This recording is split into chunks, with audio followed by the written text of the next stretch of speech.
Hello everyone. It's Stray Faye here with another episode of Cupid, Parasite. Alright, in the last episode, we just started Gill's route. There's a lot of reminiscing about the past between Lynette and Gill as former roommates in college. Lots of sweet memories, funny memories. And poor Gill having to deal with totally dependent Lynette, but also enjoying it because he gets to protect a pretty girl. And yeah, and then I guess we're gonna see a little bit more interaction with them. I've been thinking about Claris a lot because I guess it got a little weird when Claris became a roommate a little after that. I keep thinking my little head theory is I want Alan and Claris to be the same person, just because I don't know, she has a strong inclination towards she's a man-eater. That's what she seems like. So if Alan's an incubus, I don't know, maybe Claris is a succubus? And I think it would be really funny because there's this folktale where an incubus and a succubus are actually the same thing. They just kind of shapeshift.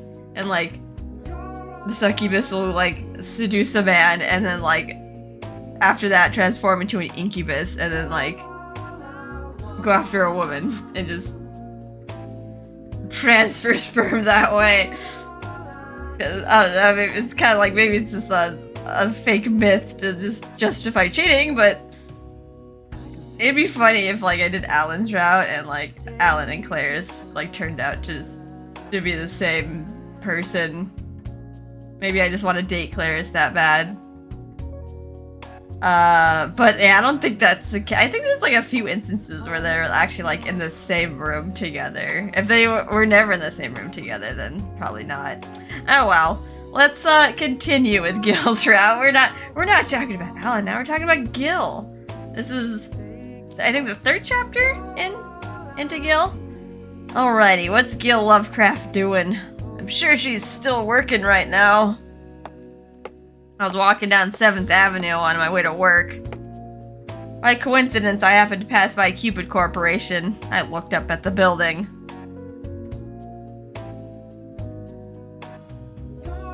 Just last week, I was attending seminars with her. We even did some mock interviews, too. I honestly enjoyed my time there a lot. Got to talk with her and see her smile. That was enough for me. How much is he paying for this service? It's a service, they're matchmaking you, and it doesn't seem like it would be cheap. They have a lot of fancy, trendy places. That's a lot of money to spend just to see the counselor who's not even on the table for marriage. But things would never become more for me. I don't even think she sees me as more than her friend. That's why I'm trying to land a job at Outroad, a publisher which also puts out Carcraft Road. Oh, he gets to do something he likes. Talk about cars. Actually, that made a friend of mine ask if I quit wife hunting and switch to job hunting instead. Outroad's entrance exam is super strict.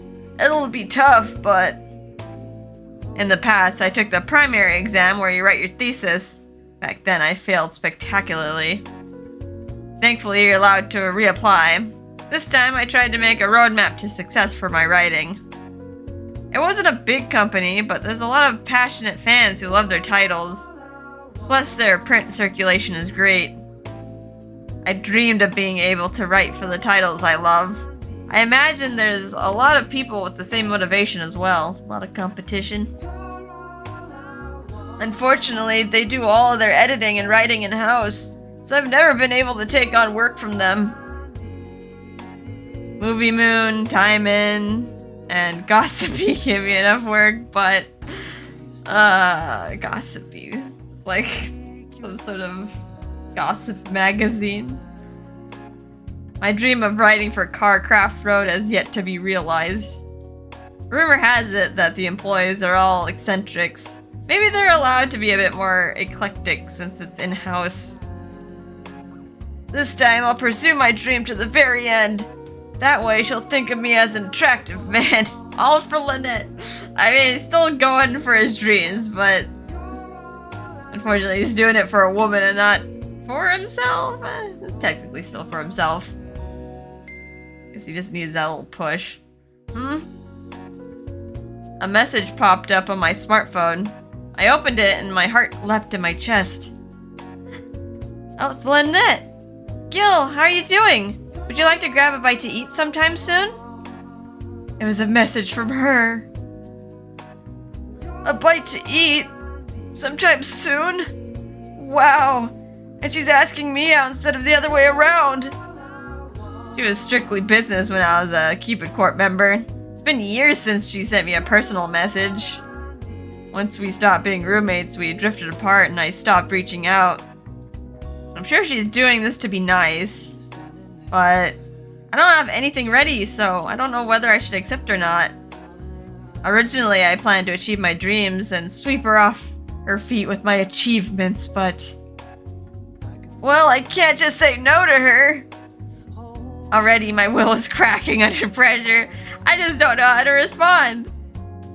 But if I say no and leave it there, she might go on a date and date someone else.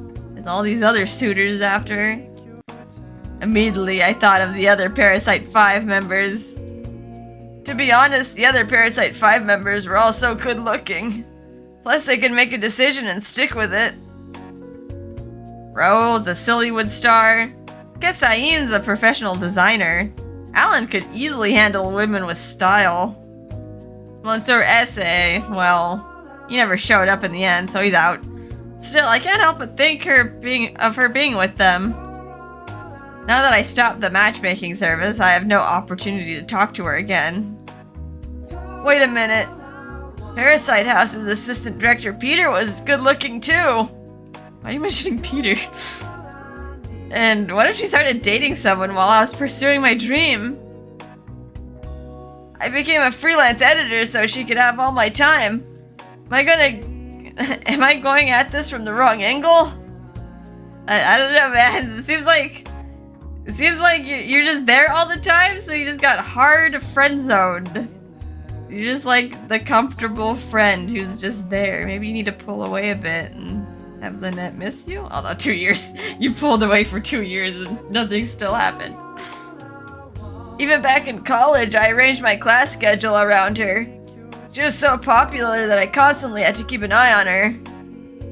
I was so worried that she'd be tricked or deceived that I always checked on her between classes, just in case. And as expected, plenty of men were constantly hitting on her, although at the time she didn't pick up on that. There was one time when things got a bit close and personal, but I interrupted things before it went anywhere. Did you like crash into a table or something? I think that incident was about a year after she entered university. A man came up to her and asked her out on a date, but she recommended someone else to him. Oh, she's typical Cupid.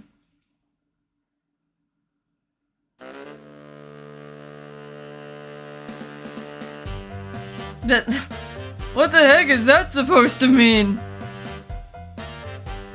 He approached her, wanted her to be his girlfriend, but she brushed him off. As a witness, I was troubled by the situation. It's only gonna get worse from here. I should step in, but I don't know if I'll help. I'll just keep watching for now. I hid in the courtyard bushes while watching her from afar, ready to jump into action at a moment's notice. I just kept an eye out for her like this during our break periods back then. Over the past year, she's gotten used to uni life. However, she's still the same sheltered girl with no common sense. That's why incidents like this were so inevitable. It's also why I'm so protective of her. I swore to safeguard her always. A friend of mine called my actions stalkerish, but I'm just invested in her safety and well-being. That's denial.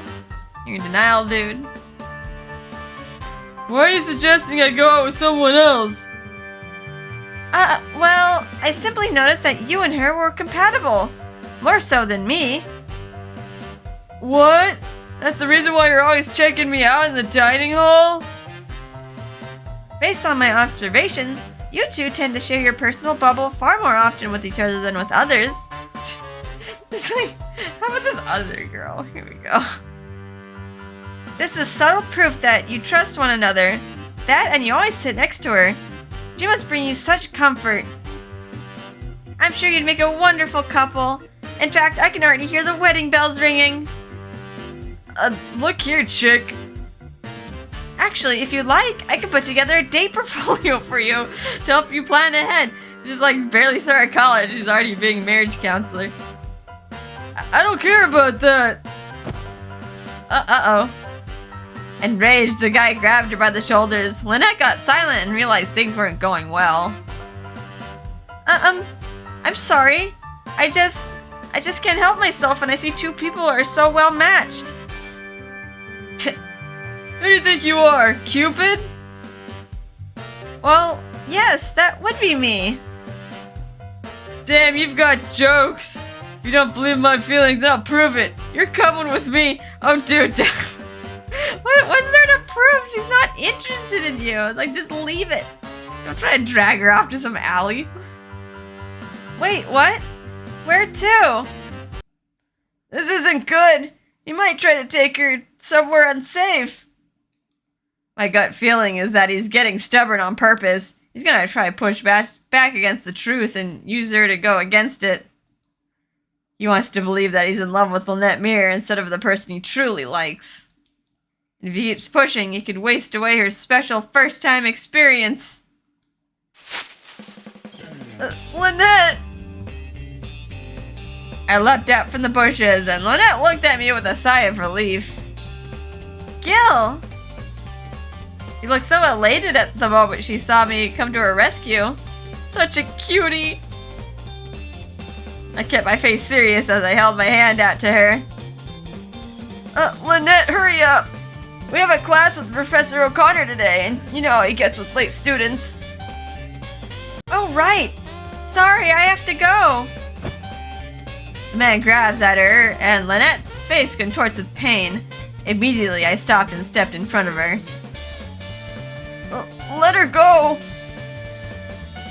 Who the hell are you? Out of the way, I'm talking to her, not you. I'm her guardian. Let her go now. You're going to scare her. The man was taller than me, but I still stood my ground and glared up at him. Oh, he's not.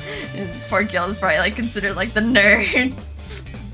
Even though he's such a cutie. Probably gets beat up at school. Students started gathering at the courtyard to watch the commotion. The crowd made him let go of her almost immediately.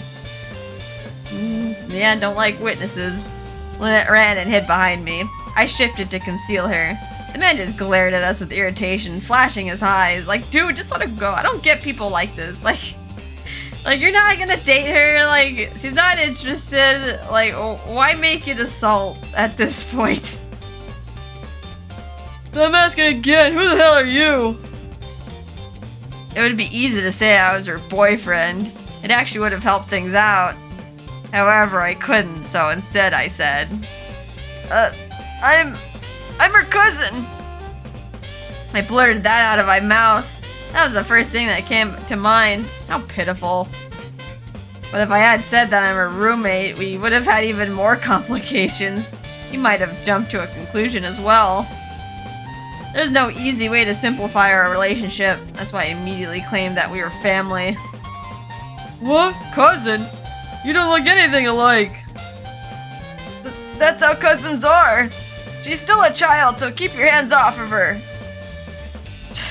Child? She's a uni student, just like us. Even still, it's way too early for her to go talk about love. Just give up and go out with the girl you actually like. I think that's for the best too, Lynette's just chiming in. She whispers that into my ear, nodding in agreement. The man seemed to take the hint and back off, finally. Oops.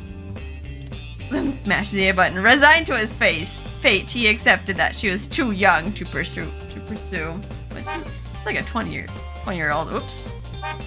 Pressing all the buttons right now. Fine, whatever. He sighed and finally left. I watched him leave and heaved a sigh of relief. I'm not a fighter, so I was truly nervous during the entire ordeal. I'm glad I was able to keep her safe. I relaxed a bit as she held my hand from behind me. Oh, Gill, thank you! You're a lifesaver! She flashed me that sweet, innocent smile once again. Her overwhelming trust in me made the back of my neck heat up. I'm her guardian and she's my cute baby bird. I have to protect her. No worries. Let's get to class. After all, you came here specifically to hear Professor O'Connor's lecture on romantic psychology, right? I signed up for the class because of her, but I'll keep that a secret to myself. Not even like his major. Taking an extra class for funsies. Filling out his units. I mean, I guess if they count as like some sort of general ed course. All those general eds that they just like fluff out your curriculum. And keep you in college that much longer. Oops, probably should have drank that soda. Gonna get the hiccups. Yep. I wonder what the topic will be today. We continued holding hands as Lynette tugs me ahead. She truly has the nature of a friendly child. Then again, that sweetness is what I like about her. We went to class together, then headed to the movie theater afterwards. But we didn't go to chill. We went to work our shifts. The evening screening is about to begin. Please have your tickets ready. The showing is about to begin, everyone. No, got Lynette a job at the theater. We were working the night shift, so we were exhausted. But we here until the very last. We were here until the very last showing of the night. We're the only ones on staff at this hour. This happens a lot because we live so close to the theater. Thankfully, the late shifts have better pay. Plus, I get to be with her, so I don't mind at all. I felt happy that I could see her grow into her own day in and day out. I look at her with a big grin on my face. In the next moment, I heard the sounds of the movie starting. Better close the doors. I'll get the one in the back. Can you get the front? Sure. We split up to close the theater doors. After the showing began, we put away the sign and started to close up for the night. After we finished most of our tasks, the theater owner appeared.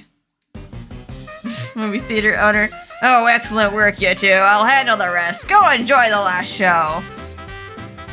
Wow, really? Thank you. Awesome, thanks so much.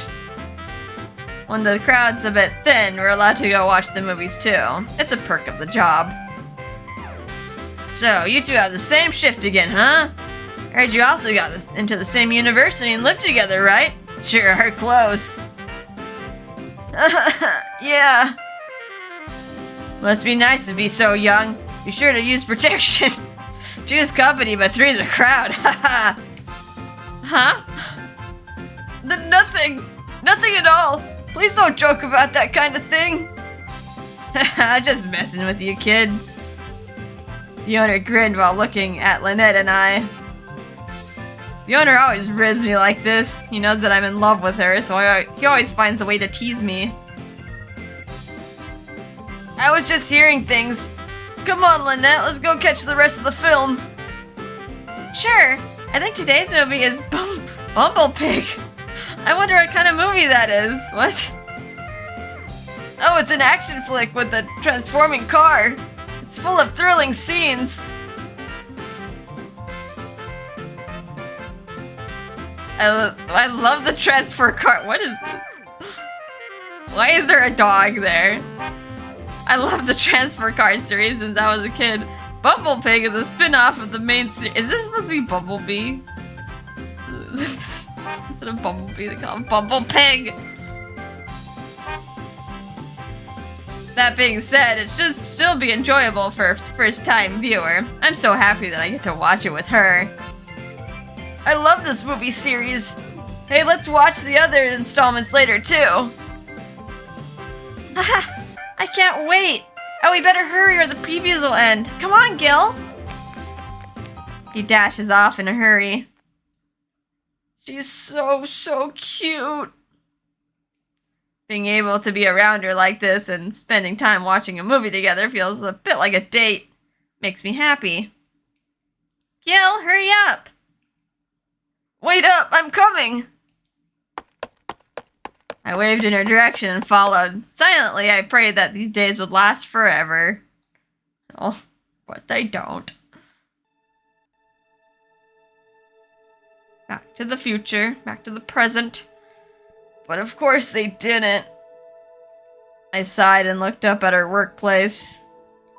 Now she works with this big office building. Standing next to it, I feel so tiny. Nervously, I looked away. Anyway, I need to get my work done if I want to get hired. I need a job I can be proud of if I ever want to win her heart. The assignment I received was to write a small essay on my favorite car model. It was simple and expected from a car magazine.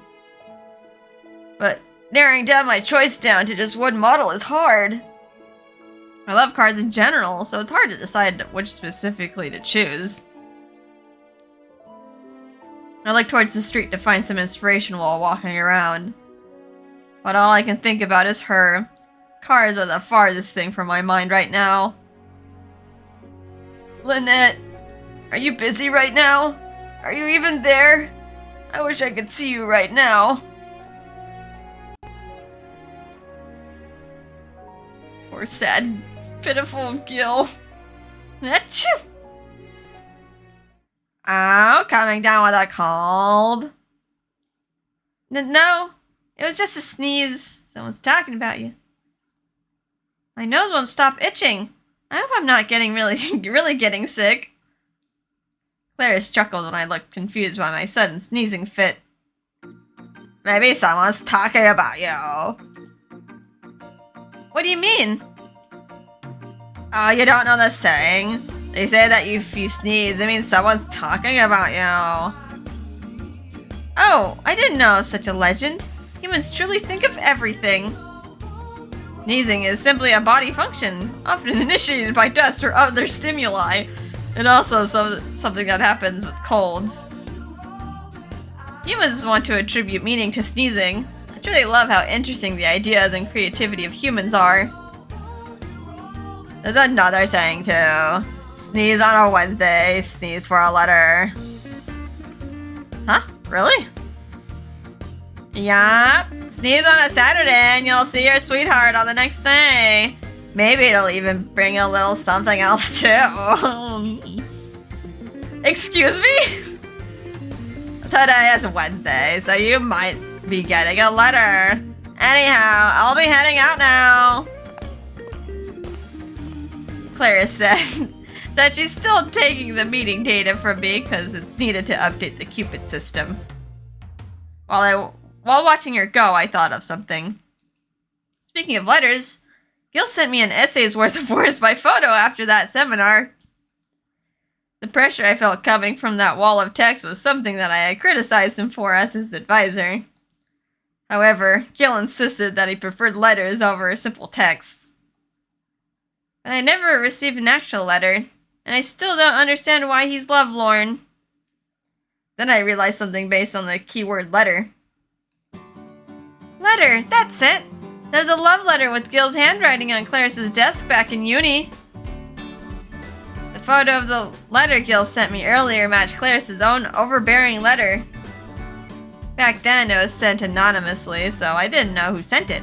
But now I think it was probably Gill. Did it get on Clarice's desk on accident? Gill must have panicked in the moment and left the letter unsigned. I think he was then ignored by Clarice. That's how he became the lovelorn parasite. See? I'm right. Clarice is the one Gill likes. Clarice, not me. Hold on. I sent Gill a message this morning, but he still hasn't responded. She's still on about that bet. I looked at my phone screen and saw no new message notifications. Back in the Parasite house, whenever I messaged Gill, he responded in an instant. It's rare to be left waiting this long. But it's actually a good habit for Gill to form. You should only message when he has downtime or feels like it. Gill said he's chasing after his dreams, so he must be busy right now. Dreams. That word reminds me of my university lab. Why can't I say that word? University days. Come to think of it, there was a time when I talked about dreams with Gill. It was in a classroom. I'm gonna start reminiscing some more. All that Latin. So you want to apply to the Cupid Corporation so you can do matchmaking? Yeah, that's the main reason why I entered uni. What about you, Gill? What do you want to do after graduation?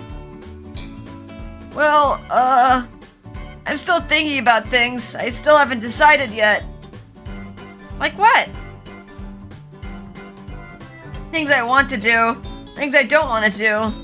Fighting back, taking charge, that kind of stuff, you know? Sorry, that's kind of abstract, isn't it? How should I put this? I have a dream, but a part of me is rejecting it. Maybe it's because I think that people don't like others who chase after dreams instead of having a practical focus. You think so? I think it's wonderful when someone chases their dreams. It makes me want to support them. Oh, really? Yeah, I also have a dream I'm chasing, so supporting someone else's is great. I don't think that's bad at all. Gill's eyes widen at my huge grin, though his gaze still seemed to have a hint of sadness. Hey, I do have one more dream. I want to... with you... Hang on, wait, what are you saying here? Thoughtless college classmate. Gill, your dream is to get married, yeah? Huh? Oh, why did you blurt that out? No one asked your opinion. Gill, you want to get married? Well, yeah, I guess I do. But there's a lot of steps before I even get there. Ha, I know it. You're not a Lovecraft for nothing. You can create love. If anyone can create love, it's you. Well, maybe make love. Don't bring my last name into this. I didn't ask for it anyways. Well, I like your last name, Gill. Huh? Really? Just instantly 180? Well, yeah. I'm here to matchmake and bring people together. The idea of making love is appealing to me. The thing is talking about different making love. Lynette, then how about we share my family name? Just beating around the bush. I mean, it's kind of on the nose. Like, share my name, let's get married. But Lynette's still gonna go whoosh. Professor of Cognitive Psychology. Hey, Lovecraft, quit trying to spread your ardor around the classroom. What? It's class time already? When did you get here, Professor? I've been here since you stood up. Also, the bell is already rung, Mr. Lovecraft. Hope you brought the right textbook today. Yes, of course. Gill sits back down and bashfully hides his face behind his hands. The reason the professor said that was because of me. Anytime I forgot the textbook, Gill gives me his own. But in turn, Gill gets fussed at. I wanted to clear up any misunderstandings right here and now. Professor, the last time... Lynette, it's okay. Right when I was about to stand up, Gill gently tugged me back into my seat. He put a finger to his lips to shush me. I stared back at Gill, unconvinced that I shouldn't press the topic. I don't like seeing you get yelled at over a misunderstanding, Gill. It's more hurtful to me to see you get yelled at than it is to endure it. I promise you, I'm fine. Gill smiles like it's no big deal. Then again, he's always looking after me, just like a mother hen, or like my family. Auntie often took up the role of both mom and dad, even though we're not blood relatives. I wonder if a human family is capable of giving such unconditional love like that. I'm still so new to this side. There's still so much I don't know about this realm. Yet I sincerely believe that Gill is here for me. I feel so at ease being with him.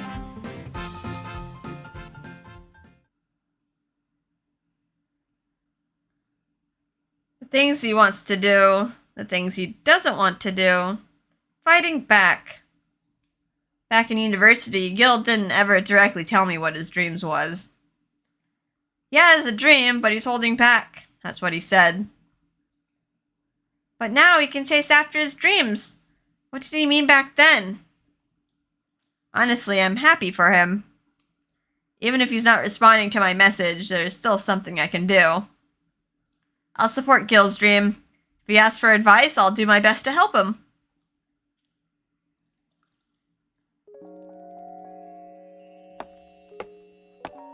Back to Gill.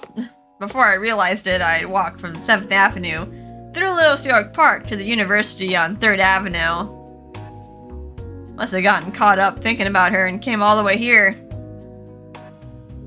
Seeing this place takes me back. Nothing has changed since our time here. Just like back when we were students here. I sat on a bench and looked up at the sky. So much has happened since our university days. I miss those days with her. We had such a fantastic time. Even though I hated my name back then, she said it was wonderful. Ever since I was a kid, I've been teased about my family name.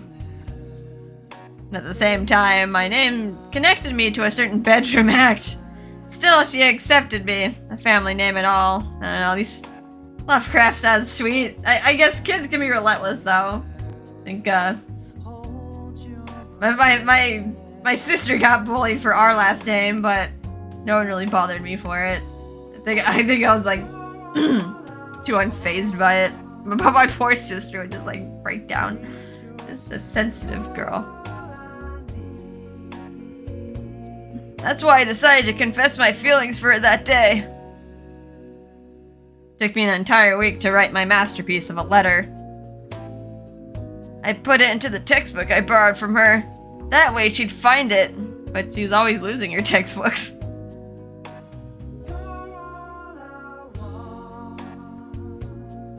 Lynette, thanks for letting me borrow this. Your textbook helped me out a lot. I put the letter inside one of the Professor O'Connor's romantic psychology textbooks. Lynette smiled as she took it from me. I'm so glad it helped you. I'm always borrowing yours, so the pleasure's all mine. I've got class, so I'm gonna get going. Yeah. See you later. I watched as she ran off to her class. Finally, I breathed a heavy sigh of relief. Alright, she can finally know my feelings for her. The letter I wrote described all my feelings for her. If she felt the same, I asked her to come to the amusement park tonight at 6. If she decides to come, I can finally say those precious 3 words to her. She's gonna lose the letter. Like, we know she's gonna lose the letter. But she never came. There's no sight of her. I even waited at the amusement park until it closed. How pathetic. You picked the wrong medium of communication. You just need something more direct, more reliable than something that she's just gonna lose. Doesn't even know it's there. When I returned home, she acted completely normal. I didn't notice that she had that letter. In fact, she said she was worried because I came back so late. I figured she ignored the letter so we could stay as we were. I decided that if she's going to ignore the letter, I would too. I forced a smile to my lips. Such an idiot! If I truly liked her, I should have handed it to her directly so she could read it right then and there. But I was a coward back then. Slipping the letter into her textbook was the best I could do. That incident affected me so deeply that I turned into the lovelorn Parasite. She was my first love, too. Back in middle school, girls would ask me out. We'd date for a few days at most. Never really fell for them. We just go on one date, then we just end up drifting apart like kids do. Like, at least you went on dates in middle school, of all places. Not so nerdy now, is he? I suppose that's why I didn't know how heavy and painful first love could be. I didn't know that it would scare me so much. Still, at some point, she should have read my letter. After all, it went to her. When I think about how things stayed the same, I'm sure that I was quietly rejected. I knew she wouldn't accept my feelings as is. I have to become a better, more exceptional man first. Now that I've decided to improve myself to be with her, I need to get a job at Outroad. That's why I need to get to work on my assignment and decide on my favorite car model. I refocus and stand up, walking away from the university.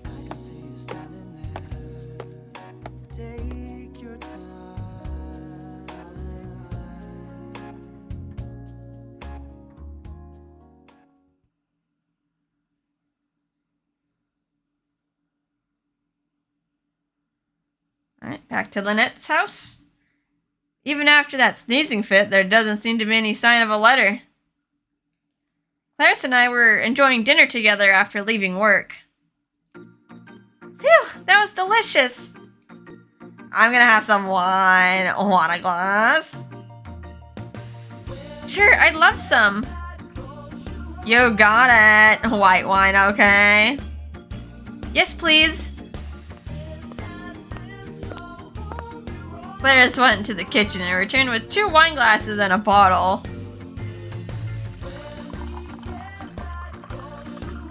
Well, there's nothing to toast to, but cheers! Cheers! Gee! You're still here.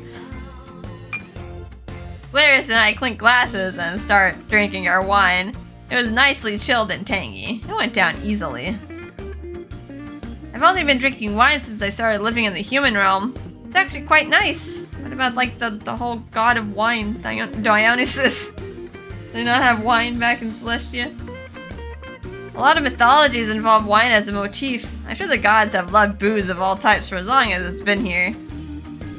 G is secretly sipping from my glass. Honestly, I've never heard of a divine beast having a taste for alcohol. While I was enjoying my wine, my nose started to itch again. It's been like this all day now, but there's still no letter. Speaking of letters... Hey Clarice! I've always wanted to ask you, but do you recognize this letter? I showed her a picture of the intense letter from Gill. Clarice had a dubious look on her face. What's that? The letter that Gill wrote is part of a matchmaking seminar. Did you receive a letter like this back in school? Nah, I don't remember something like that. Well, wait, hold on. I do think I kinda remember a really overbearing letter. Really? Yeah, hold on. Yeah. I remember. I got something like that back then for sure. Then I win our bet because that letter has gotta be from Gill. Wait, what? It was from Gill? I thought it was from someone at Cutie's Diner. Wait, really?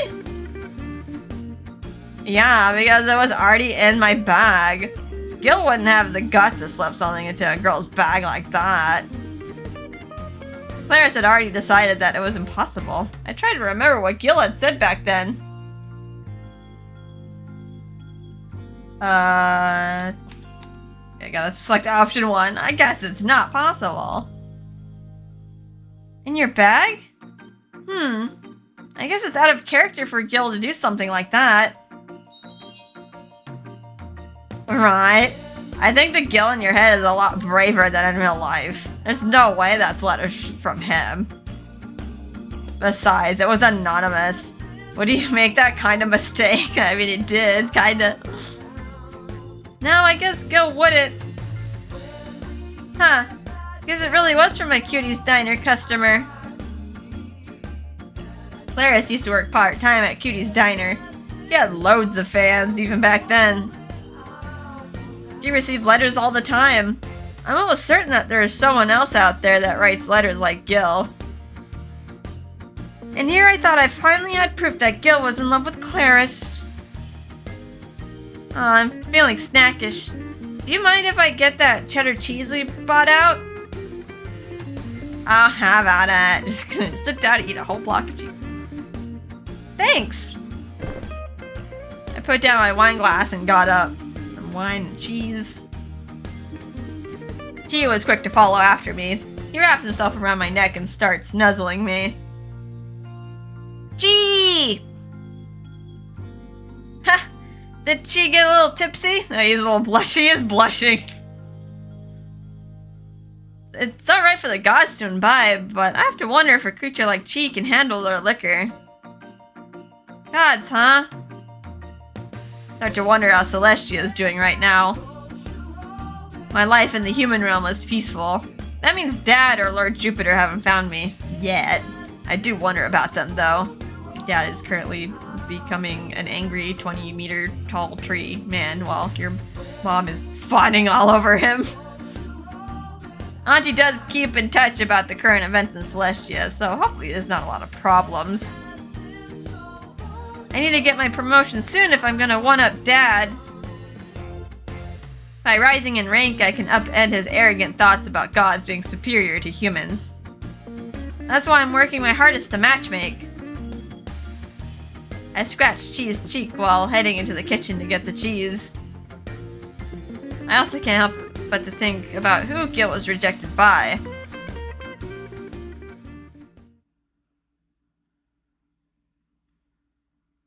A letter, But the one I got before was just like Gill's earlier. I'm still so sure that Gill likes, wait. I feel like this should be Lynette's dialogue. Plus, if it's Gill's letter, there's no reason for it to be in my bag.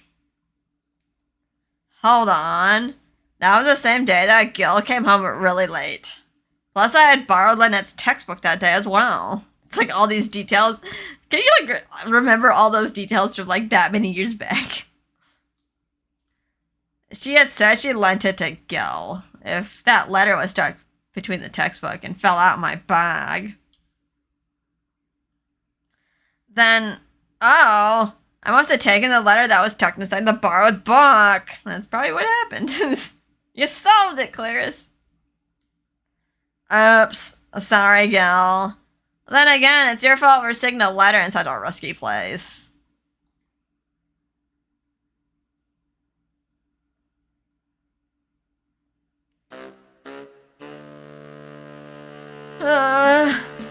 Gill is still just wandering around nighttime. I've been walking around Los York for most of the day. I arrived back in front of my home with nothing to show for my meandering. This is the worst. It's the end of the day and I'm just frustrated now. I tried to work on my assignment a few times on my laptop, but in the end I made zero progress. My favorite car model. Gosh, if it was an essay about the girl of my dreams, I could write a dissertation. Honestly, I think I could write a full-length novel about that topic. Become a romance novelist. Considering how I wrote my letters up until now, I think I could have easily written an entire book. Maybe I don't like cars as much as I thought I did.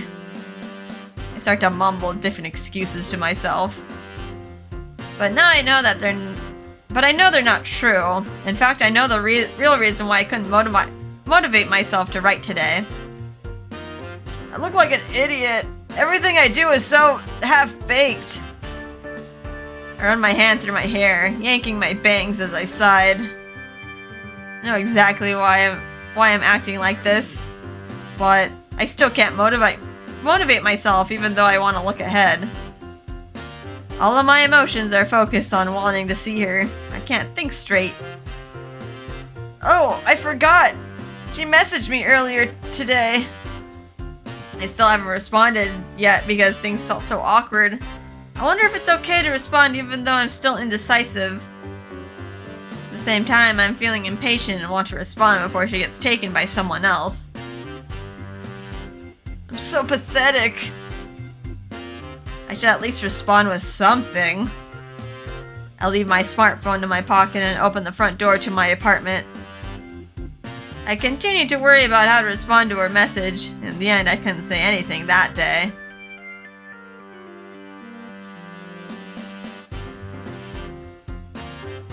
End of the chapter? Wow, that's a long chapter. 45 minutes.